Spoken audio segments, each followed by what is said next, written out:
Hello friends, welcome to my YouTube channel lotus online classes. स्वागत करता हूं आप सभी का इस चैनल में और मैं हूं मंजय। सो फ्रेंड्स, आज हम लोग model set 1 chemistry for JAC board 2021 class 12 के बारे में डिस्कस करने वाले हैं। पिछले वीडियो में हम लोगों ने क्वेश्चन नंबर 1 to 34 के सारे क्वेश्चन को डिस्कस किया था, जिसमें MCQ, fill in the blanks और very short answer type question थे। बट आज हम लोग क्वेश्चन नंबर 35 से लेकर 39 के सारे क्वेश्चन को डिस्कस करेंगे और यहाँ सारे क्वेश्चन 3 मार्क्स के हैं दोस्तों, 3 मार्क्स के हैं दोस्तों। तो आइए शुरू करते हैं आज का यह सेशन। यदि क्वेश्चन नंबर 35 की अगर बात की जाए तो क्वेश्चन है the density of chromium is 7.2 ग्राम पर सेंटीमीटर क्यूब। यहाँ पे क्रोमियम का डेंसिटी दिया हुआ है 7.2 ग्राम पर सेंटीमीटर क्यूब, ठीक है। फिर क्वेश्चन है कि if the unit cell is a cube with its length of 289 picometre, मतलब जो क्यूब होगा यूनिट सेल और उसका जो इड्स का जो लेंथ होगा वो दिया हुआ है 289, मतलब 289 पिकोमीटर दिया हुआ है।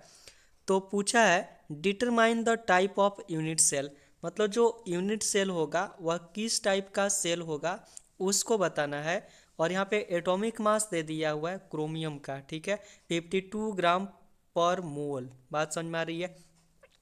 यह जो क्वेश्चन है चैप्टर फर्स्ट से है, जिसका नाम है सॉलिड स्टेट, ठीक है। सॉलिड स्टेट का यह क्वेश्चन है दोस्तों। तो हम लोग कैसे इसको सॉल्व कर सकते हैं? तो फर्स्ट ऑफ ऑल जो चीज़ दिया हुआ है उसको लिख लेंगे, ठीक है। जो डेंसिटी दिया हुआ है और जो क्यूब है उस क्यूब का इट्स का लेंथ दिया हुआ है और उसका एटॉमिक मास दिया हुआ है, ठीक है। और इसी से हम लोग इसको सॉल्व कर सकते हैं क्योंकि हम लोग फार्मूला जानते हैं, ठीक है। जैसा कि हम लोग डेंसिटी इक्वल टू फार्मूला जानते हैं, density D equal to N into M by A cube into N A. यहाँ पे एन इक्वल टू होता है नंबर ऑफ एटम और एम इक्वल टू हो गया mass of the element, that is called molar mass भी बोल सकते हैं। और यहाँ पे ए क्यू हो गया वॉल्यूम ऑफ क्यूब और एन ए हो गया अवोगाद्रो नंबर, ठीक है। तो क्वेश्चन पूछा है कि जो यूनिट सेल होगा वह किस टाइप का होगा। तो किस टाइप्स का क्वेश्चन पूछा है कि यूनिट सेल किस टाइप का होगा, और उसका टाइप्स जानने के लिए हम लोगों को यह जानना होगा कि वह जो यूनिट सेल होगा उस यूनिट सेल में टोटल नंबर ऑफ एटम्स कितने हैं, क्योंकि हम लोग उसी के बेसिस पे इसका हम लोग टाइप्स बता सकते हैं। दैट इज कॉल्ड, हम लोग को जो फाइंड करना है total number of atoms find करना है। और जो क्वेश्चन में दिया हुआ है हम लोग के पास डी दिया हुआ है, एम दिया हुआ है, ए क्यू दिया हुआ है और अवोगाद्रो नंबर तो हम लोग बचपन से जानते हैं, ठीक है। तो अगर हम लोग एन की अगर बात करते हैं तो एन हम लोग को फाइंड करना है, ठीक है। तो एन जब फाइंड करना होगा तो जितने भी इधर टर्म्स दिख रहे हैं, मतलब जितने भी पैरामीटर दिख रहे हैं उस सबको क्या करना होगा उधर ले जाना होगा, ठीक है। यानी कि एन इक्वल टू क्या हो जाएगा, डी है, इधर क्या चीज़ है ये डिवाइड में, तो इधर मल्टीप्लाई में चला जाएगा। तो D into A cube into N A, और जो मल्टीप्लाई में है वो डिवाइड में आ जाएगा, यानी कि डिवाइडेड बाई एम हो जाएगा। यहाँ तक बात समझ में आ रही है। इतना तो कैलकुलेशन आप लोग को आता ही होगा। और इसके बाद सबका वैल्यू को इसमें पुट कर देंगे, जैसे डी इक्वल टू दिया हुआ है, ए इक्वल टू जो दिया हुआ है, ठीक है। बट ये जो पिकोमीटर में दिया हुआ है उसको सेंटीमीटर में कन्वर्ट कर लेंगे, ठीक है। तो सेंटीमीटर में कन्वर्ट करेंगे तो 10⁻⁻10 से उसको मल्टीप्लाई करेंगे। और जो मोलिकुलर वेट दिया हुआ है क्रोमियम का 52 ग्राम पर मोल, और सबको इस फार्मूला में पुट कर देंगे क्योंकि डी पता है, ए पता है, एन ए पता है, एम पता है, ठीक है। जैसा कि फार्मूला में देख सकते हैं, तो फार्मूला होता है डी इंटू, ठीक है, ए क्यू दैट इज कॉल्ड बोल सकते हैं उसका वॉल्यूम दिया हुआ है। तो डी का वैल्यू तो हो गया 7.2 और ए क्यू मतलब जो वहाँ पे दिया हुआ है 289 पिकोमीटर को सेंटीमीटर में कन्वर्ट किए तो इतना हो गया। अब होल पावर 3 हो जाएगा क्योंकि ए क्यू था। और एन ए मतलब एन ए का वैल्यू होता है 6.023 इंटू 10⁻23। यहाँ तक बात समझ में आ रहा है। अब सबका बटा में होता है एम, तो एम का वैल्यू हो गया 52। अभी तो केवल फार्मूला पे लिखे और इसमें तो अभी कैलकुलेशन किए ही नहीं है, ठीक है। नेक्स्ट स्टेप में हम लोग क्या कर सकते हैं, आप देख सकते हैं कि यहाँ पे होल पावर कितना है 3, तो पावर पावर में तो मल्टीप्लाई होता है, यानी कि 10 का पावर -10 और इंटू 3, तो 10 का पावर हो गया -30। यहाँ तक बात समझ में आ रही है। फिर इसके बाद पावर जो 3 होगा वो 289 के पास भी होगा, उसके ऊपर भी जाएगा, और 289 को अगर हम 3 टाइम्स मल्टीप्लाई करते हैं तो क्या आएगा 24137569। ठीक है, आप मल्टीप्लाई कर लेना, इतना ही आएगा। ठीक है, इसके बाद 7.2 को 7.2 ही छोड़ दिए, और इधर जो नंबर है उसको भी सेम छोड़ दिए, और 52 को 52 लिख दिए। ठीक है, नेक्स्ट स्टेप में हम लोग क्या कर सकते हैं कि एक चीज़ दिख रहा है कि ये डेसिमल में है 6.023, डेसिमल को यदि हम हटा देंगे तो इधर डेसिमल की इधर 3 डिजिट है तो 3 जीरो उतर जाएगा, और यहाँ पे एक डेसिमल के इधर 1 डिजिट है तो 1 10 उतर जाएगा। और इसको हम लोग क्या करेंगे, काट छाट करेंगे, जैसे आप 9th 10th या सिंपल सा कैलकुलेशन है जो जैसे आप करना चाहते हैं। जैसे और क्या चीज़ कि 10 का पावर यहाँ 23 है। ठीक है, और 10 का पावर यहाँ कितना हो जाएगा 1000, दैट मीन्स 10 का पावर 3, तो 3 जीरो से इसको काट देंगे 23 को, तो 10 का पावर हो जाएगा 20। यहाँ तक बात समझ में आ रही है। और किसी का पावर नेगेटिव होता है, तो जैसे अगर मान लेते हैं 10 का पावर है -30 जो है वो नेगेटिव में है, ये है ना, अगर उसको हम नीचे ले आए तो 10 का पावर क्या हो जाएगा 30, क्योंकि किसी का पावर नेगेटिव होता है उसको अगर हम बट्टा में ले आ जाते हैं तो पॉजिटिव हो जाता है। ठीक है, तो 10 का पावर 30 जो होगा -30 जो था वो क्या हो जाएगा 10 का पावर 30। तो ये तो 3 तो काट दिए, यहाँ पे हमारे पास 20 बचा था 10 का पावर, और 20 से इसको काट दिए तो 30 में 20 कैंसिल हो जाएगा, तो 10 का पावर बच जाएगा 10। ठीक है, या तो बात समझ में आ रही है। फिर इसके बाद क्या कर सकते हैं, 2 से काट दीजिए 52 को 26 बार में कटेगा, और 2 से काटेंगे 72 को तो 36 बार में कटेगा। फिर 2 से काट दीजिए तो 30, और इसके बाद 2 से काट देंगे तो 18, और तो कुछ कटने वाला नहीं है। ठीक है, और क्या कर सकते हैं, एक हम लोग जानते हैं साइंटिफिक नोटेशन, उसमें होता क्या है कि जो डेसिमल होता है, डेसिमल को ऐसे नंबर के पास लिखते हैं जो 0 से बड़ा होता है और 10 से छोटा होता है। अगर हम इस नंबर की अगर बात करते हैं तो यहाँ पे डेसिमल जो है वो 9 के बाद है, 9 के बाद है, इसका मतलब कि डेसिमल को हम लोगों को कहाँ पे ले जाना होगा, ऐसे नंबर के पास ले जाना होगा जो 0 से तो बड़ा होगा लेकिन 10 से छोटा होगा। दैट मीन्स यहाँ से डेसिमल को हमको 2 के पास ले जाना है। ठीक है, तो 2 के पास यदि हम डेसिमल को ले जाएंगे तो क्या होगा, कितने डिजिट हम लोग को जाना होगा 1 2 3 4 5 6 7। ठीक है, 7 डिजिट हम लोग को उधर जाना है, तो जितना डिजिट हम लोग उधर जाएंगे तो उतना ही डिजिट 10 का पावर में कम हो जाएगा। 7 डिजिट उधर चल गया है तो कितना बच जाएगा 10 का पावर 3, और 10 का पावर यहाँ 3 और एक 10 का पावर यहाँ 1, तो 10 का पावर हो जाएगा 4। यहाँ तक बात समझ में आ रही है। और 18 का 18 लिख दिए हैं, और इसके बाद डेसिमल तो आ गया 2 पॉइंट हो जाएगा 413759। और इसके बाद जो नंबर है जो वहाँ पे तो डेसिमल हटा दिए थे, तो डेसिमल हटा दिए तो हमारे पास नंबर हो गया 6023। यहाँ तक बात समझ में आ रही है। और थोड़ा सा इसको कैलकुलेशन करेंगे आगे। ठीक है, यदि हम सारे नंबर को मल्टीप्लाई करते हैं तो हम लोग को मिलेगा 261277.74, और जो नीचे होगा 10 का पावर 4 इंटू 13 होगा। ठीक है, इसके बाद 13 से भी अगर हम उसको डिवाइड कर दें तो 2009.8.2882877 होगा, और नीचे बच गया 10 का पावर 4। 10 का पावर 4 दैट इज़ कॉल्ड आप 10,000 लिख सकते हैं, मतलब एक पर कितने जीरो हो जाएंगे 4 जीरो, तो 4 जीरो जब होंगे तो 4 पॉइंट इधर भी आ जाएगा। ठीक है, यानी कि डेसिमल 4 डिजिट फिर इधर कम हो जाएगा, लेफ्ट साइड शिफ्ट हो जाएगा। तो यहाँ पे हम लोग को क्या नंबर मिलने वाला है, तो हम लोग को नंबर यहाँ पे मिल जाएंगे 2.009। तो 2.009 दैट इज़ कॉल्ड क्या 2 लिख सकते हैं। तो हम लोग को पता चल गया कि n इक्वल टू कितना आ गया 2, that is called number of atoms. Number of atoms कितने आ गए 2। तो हम लोग एक चीज़ जानते हैं, पहले से भी जानते हैं कि जो यूनिट सेल होता है वो 3 टाइप्स का होता है। एक होता है SCC सिंपल क्यूबिक सेल, एक होता है BCC जिसको बोलते हैं बॉडी सेंटर्ड सेल, और एक होता है FCC जिसको बोलते हैं फेस सेंटर्ड सेल। SCC में टोटल नंबर ऑफ एटम्स होता है 1, BCC में टोटल नंबर ऑफ एटम्स होते हैं 2, और FCC में टोटल नंबर ऑफ एटम्स होते हैं 4। ठीक है, तो यहाँ पे देख सकते हैं कि नंबर ऑफ एटम्स टोटल हमारे पास कितने आ गए 2 आ गए, n का वैल्यू 2 आ गया। दैट इज़ कॉल्ड, यहाँ पे जो यूनिट सेल होगा वह उसका जो शेप होगा या यूनिट सेल का जो टाइप्स होगा वो कौन सा होगा BCC होगा। तो यहाँ पे लिख सकते हैं जो क्रोमियम क्रिस्टलाइज होगा वह 20 इसी यूनिट सेल का होगा। यहाँ तक बात समझ में आ रही है? ठीक है, आगे बढ़े हम लोग। नेक्स्ट क्वेश्चन की अगर बात करते हैं तो क्वेश्चन नंबर 36 क्वेश्चन है, और reaction is first order in A and second order in B. यहाँ पे जो एक रिएक्शन है और उस रिएक्शन में बोला है कि ए जो है फर्स्ट ऑर्डर है और बी जो है सेकेंड ऑर्डर है। तो फर्स्ट क्वेश्चन है right the differential rate equation, यानी कि जो वो रिएक्शन होगा उस रिएक्शन का डिफरेंशियल रेट इक्वेशन क्या होगा उसको लिखना है। And how is rate affected when the concentration of B is tripled, यदि हम बी के कंसंट्रेशन को ट्रिपल कर दे तो जो रिएक्शन का रेट होगा उस पर क्या प्रभाव पड़ेगा उसको निकालना है। ठीक है, तो क्वेश्चन में बोल दिया है कि जो ए जो है मेरा क्या है फर्स्ट ऑर्डर का रिएक्शन है, ठीक है, और जो बी है वो सेकेंड ऑर्डर रिएक्शन है। यहाँ तक बात समझ में आ रही है?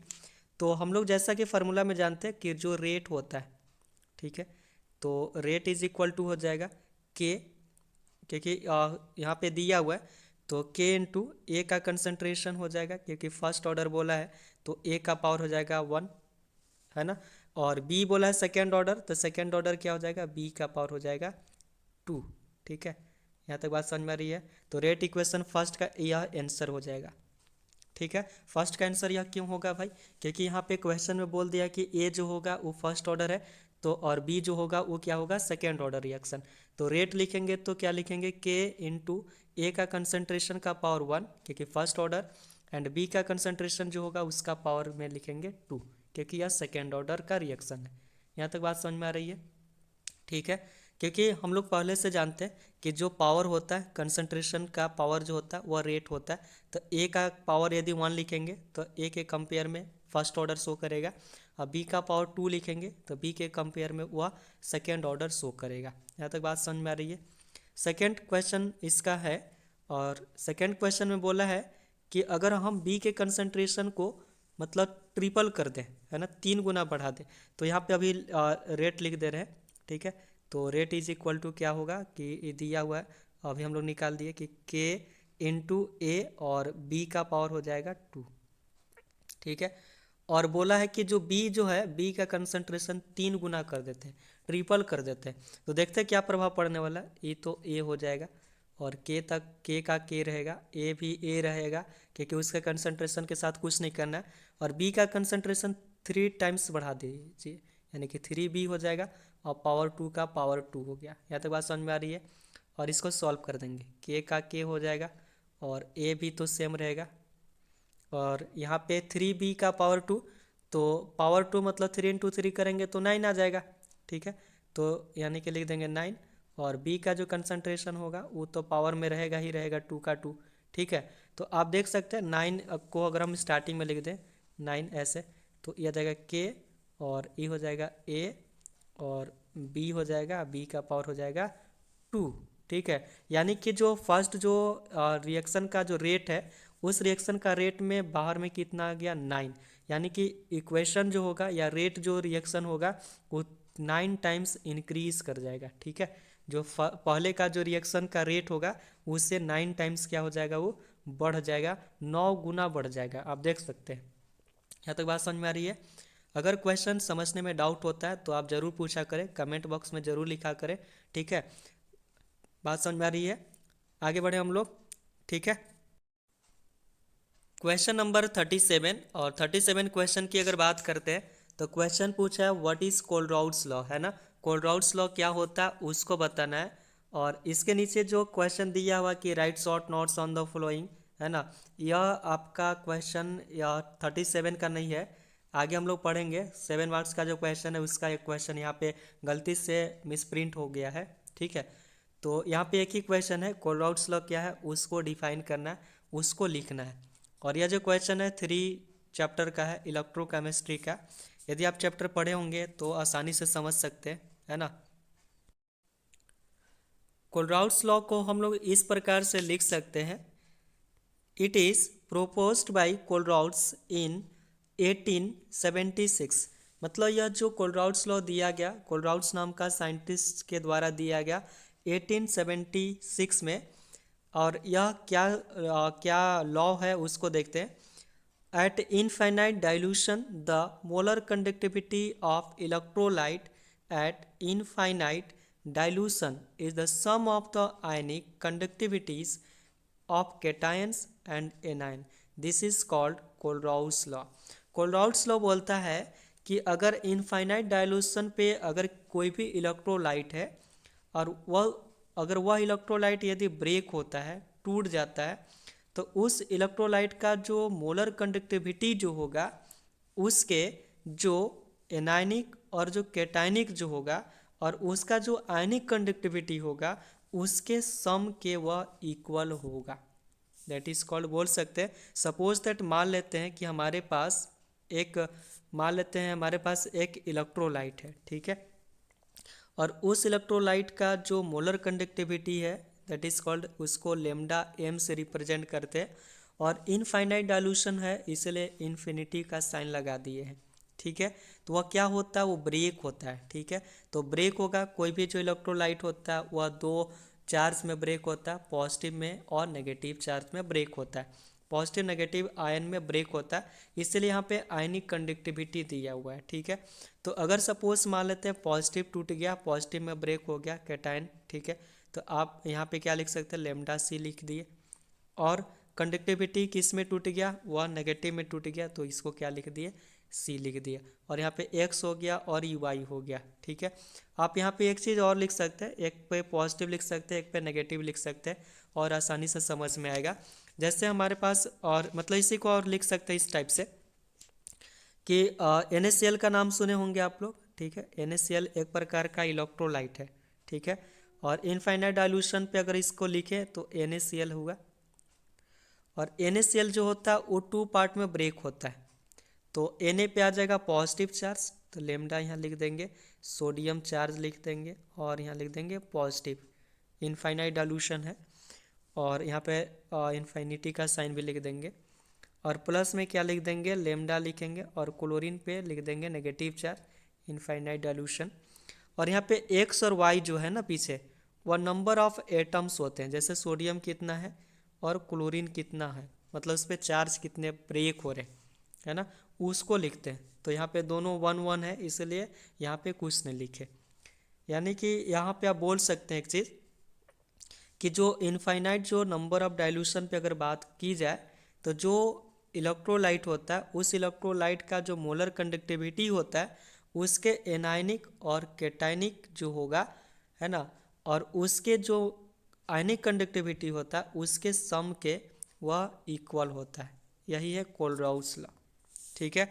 जहाँ पे अगर हम लोग बात करते हैं तो देख सकते हैं कि क्या क्या चीज़ है कि जो लेमडा एम इन्फिनिटी जो है वो मोलर कंडक्टिविटी ऑफ इलेक्ट्रोलाइट का है, जैसे हम लोगों ने अभी देखा NaCl का। और भी एग्जांपल ले सकते हैं। और जो लेमडा ए है, यहाँ पे गलती से हो गया, इसको ए लिख दीजिएगा। तो लेमडा ए जो होगा वो एनायनिक कंडक्टिविटी ऑफ एनायन का होगा, मतलब जो पॉजिटिव चार्ज होंगे, ठीक है। और इसके बाद जो लेमडा सी जो होगा वो आयनिक कंडक्टिविटी ऑफ कैटायन होगा, ठीक है, बात समझ में आ रहा है। और इसके बाद एक्स और वाई जो होगा और वो क्या होगा, नंबर ऑफ एनायन होंगे और एक होगा नंबर ऑफ कैटायन होगा, ठीक है। यहाँ तक बात समझ में आ रही है। यही है आपका कोलराउट्स लॉ, ठीक है।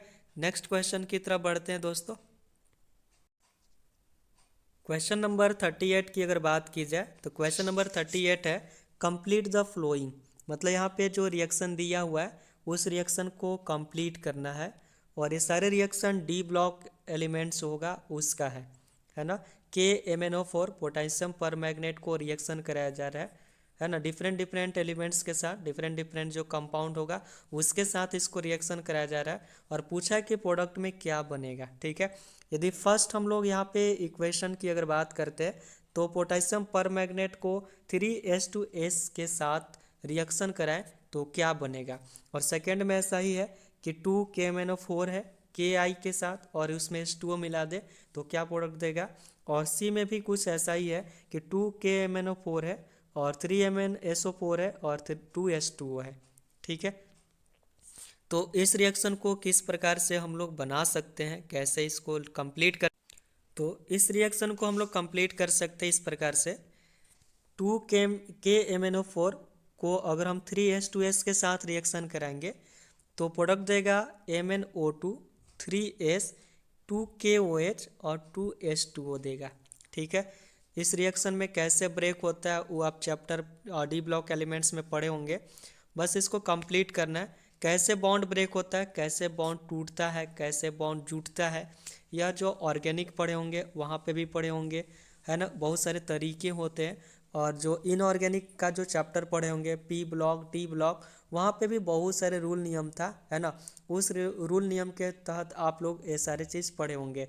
यदि चैप्टर को आप डिटेल में पढ़े होंगे, है ना, तो आपको हर चीज़ समझ में आ रहा होगा कैसे बॉन्ड ब्रेक हो रहा है। ठीक है, बात समझ में आ रही है यहाँ पे। एक चीज़ तो हम लोग जानते हैं यार कि जो पोटेशियम पर मैग्नेट है ना, एक होता है पोटेशियम डाइक्रोमेट, है ना, K2Cr2O7, और एक होता है पोटेशियम पर मैग्नेट। पोटेशियम डाइक्रोमेट और पर मैग्नेट में डिफरेंस पता है क्या होता है? पोटेशियम डाइक्रोमेट जो होता है वो आपका ऑक्सीडाइजिंग एजेंट होता है, जबकि यह आपका रिड्यूसिंग एजेंट है।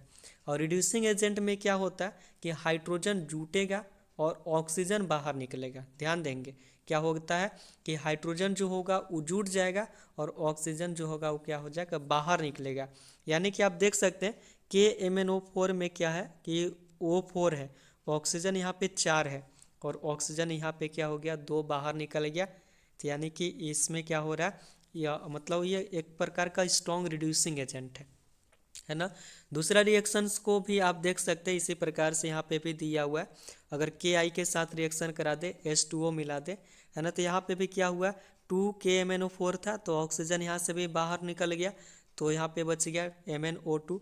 और इस स्टेप में भी आप वही चीज़ बोल सकते हैं, क्योंकि ये आपका रिड्यूसिंग एजेंट है, इसलिए ऑक्सीजन क्या होंगे, इससे बाहर निकलेंगे ही निकलेंगे। ठीक है, तो इस रिएक्शन को आसानी से लिख लीजिएगा, ध्यान से लिख लीजिएगा, क्योंकि इसी टाइप के और भी रिएक्शन होते हैं। हो सकता है 2 के स्थान पे 3 4 कुछ दे देगा, तो रिएक्शन का जो प्रोडक्ट होगा वह कुछ और बनेगा, है ना। बात समझ में आ रही है यहाँ तक? इसीलिए जिसका जिस रेशियो में जितना दिया हुआ है उसी को उसी के साथ उतना ही लिखना है। ठीक है, यहाँ तक बात समझ में आ रही है? आगे बढ़ते हैं हम लोग।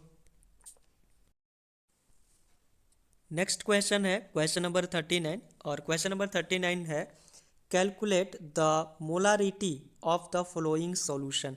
मतलब ये जो सॉल्यूशन दिया हुआ है उसमें हम लोगों को फाइंड करना मोलारिटी। दिया हुआ कि 30 ग्राम है CONO3 का whole twice into 6H2O in 4.3 litre of solution. ठीक है, ये चीज़ दिया हुआ है और हम लोग को क्या फाइंड करना है, मोलारिटी फाइंड करना है। एक चीज़ आप जानते होंगे, ठीक है, मोलारिटी इक्वल टू एक फार्मूला होता है, शायद आप लोग पढ़े होंगे चैप्टर 2 सॉल्यूशन चैप्टर। तो सॉल्यूशन चैप्टर में एक फार्मूला होता है मोलारिटी इक्वल टू, ठीक है, तो यहाँ पे लिख दे रहे हैं मोलारिटी को मोलरता भी कहते हैं भाई उसको हिंदी में। तो मोलारिटी इक्वल टू फार्मूला होता है number of moles, number of moles, ठीक है, नंबर ऑफ क्या होते हैं, मोल्स ऑफ सॉल्यूट, ठीक है, number of moles of solute. और बटा में होता है वॉल्यूम ऑफ, मतलब बटा में क्या होता है, volume of solution, volume of क्या होता है, सॉल्यूशन इन लीटर, क्या में होता है, लीटर में होता है। मतलब ये फार्मूला होता है number of moles of solute divided by होता है वॉल्यूम ऑफ सॉल्यूशन, और सॉल्यूशन क्या में होता है, लीटर में होता है। ठीक है, और यहाँ पे देख लेते हैं कि हम लोग के पास क्या क्या चीज़ दिया हुआ है। सॉल्यूशन अगर बन रहा है तो वहाँ पे सॉल्वेंट आपका वाटर ही होगा, यहाँ तक तो बात समझ में आ रहा है। और 30 ग्राम यहाँ पे डिजोल्व हुआ है कौन सा, CONO3 का होल ट्वाइस इंटू 6H2O, ये मेरा सॉल्यूट हो गया, है ना, ये क्या हो गया, सॉल्यूट। और 4.3 लीटर जो दिया हुआ है ये हो गया वॉल्यूम ऑफ सॉल्यूशन। यहाँ तक बात समझ में आ रही है।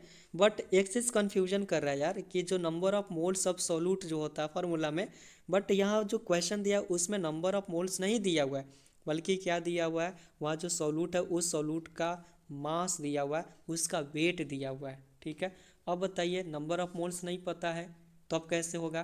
तो एक चीज़ हम लोग जानते हैं कि number of moles equal to formula होता है ना। अगर हमको मान लेते हैं नंबर ऑफ मोल्स निकालना हो तो number of moles, number of moles, ठीक है, नंबर ऑफ मोल्स अगर निकालना होता है एक फार्मूला जानते हैं कि गिवन मास, गिवन मास बट्टा उसका मोलर मास, गिवन मास बटा उसका क्या हो जाएगा, मोलर मास। ये फार्मूला होता है गिवन मास बटा मोलर मास। तो गिवन मास दिया हुआ 30 ग्राम, ठीक है, और इसका मोलर मास हम लोग फाइंड कर ही लेंगे, तो हम लोग नंबर ऑफ मोल्स भी निकाल लेंगे और उसको निकाल के इसमें पुट कर देंगे, है ना, तो हम लोग को आंसर आ जाएगा। यहाँ तक बात समझ में आ रही है। तो हम लोग अब एक काम कर सकते हैं कि मोलारिटी इक्वल टू जो फार्मूला होता है उस फार्मूला में सारे वैल्यू को पुट कर सकते हैं, ठीक है। तो मोलारिटी इक्वल टू फार्मूला था नंबर ऑफ मोल्स, तो नंबर ऑफ मोल्स तो नहीं जानते थे, but number of moles equal to होता है given mass by molar mass. तो गिवन मास था मेरा को 30 ग्राम था, और उसके बाद उसका बट्टा में होता मोलर मास, और मोलर मास अभी हम लोग निकाले 291, और इसके बाद होता है उसके बट्टा में उसका वॉल्यूम ऑफ सॉल्यूशन। तो सॉल्यूशन का वॉल्यूम कितना है, 4.3 लीटर, ठीक है, उसको पुट कर दिए। एक चीज़ दिख रहा है कि जो 4.3 है डेसिमल का साइन हटाएंगे तो ऊपर एक जीरो आ जाएगा, यानी कि 300 हो जाएगा। 30 इंटू 10 करेंगे 300 आने वाला है। यहाँ तक तो बात समझ में आ रहा है। और यदि हम 291 इंटू 43 को अगर मल्टीप्लाई कर दें इन दोनों को, तो 12,513 आएगा। तो अगर हम इसको 300 में इसको डिवाइड कर दें तो कितना आएगा, 0.0239 आएगा। यहाँ तक बात समझ में आ रहा है। और देखा जाए 0.0239 मतलब 9 ज़्यादा है, इसलिए हम यहाँ पे 4 लिख सकते हैं। और मोलारिटी जो होता है उस मोलारिटी को कैपिटल M से रिप्रेजेंट करते हैं। बात समझ में आ रही है। तो यह था क्वेश्चन नंबर 39 तक का सॉल्यूशन। मिलते हैं नेक्स्ट वीडियो में, और नेक्स्ट वीडियो में हम लोग डिस्कस करेंगे जो लॉन्ग आंसर टाइप क्वेश्चन है, और हर क्वेश्चन वहाँ पे आपका 7 मार्क्स का है, क्योंकि इस वर्ष से पैटर्न भी थोड़ा चेंज हो चुका है ना। तब तक के लिए बाय।